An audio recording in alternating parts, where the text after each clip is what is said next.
সাত দফা দাবিতে প্রেস ক্লাবের সামনে সমাবেশ করেছে রিকশা, অটোরিকশা, ভ্যান ও ইজি বাইক সংগ্রাম পরিষদ। সমাবেশের শুরুতে সাত দফা দাবি ঘোষণা করা হয়। দাবির মধ্যে রয়েছে নীতিমালা অনুযায়ী ইজি বাইক, রিকশা সহ ব্যাটারি চালিত যানবাহনের নিবন্ধন, চালকদের লাইসেন্স, রুট পারমিট প্রদান, কারিগরি ত্রুটি সংশোধন করে ব্যাটারি চালিত যানবাহনের আধুনিকায়ন ও বিদ্যুৎ চুরি ও অপচয় বন্ধ করতে ব্যাটারি চালিত যানবাহনের জন্য চার্জিং স্টেশন স্থাপন করা।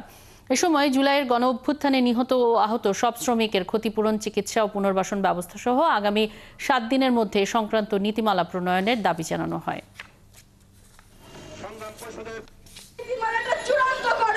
সেই নীতিমালাটা চূড়ান্ত করলেই সেখানে থাকবে আমরা কোথায় চলতে পারবো, কোথায় চলতে পারবো না।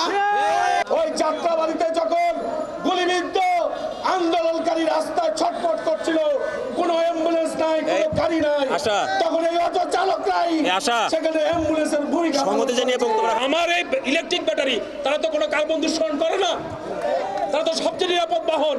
তাহলে জিরো কার্বন নিঃসরণ করতে গেলে আজকে প্রধান উপদেষ্টার বক্তব্য অনুযায়ী আমার এই ব্যাটারি রিক্সা, ইজি বাইককে অবিলম্বে অনুমোদন দিতে হবে।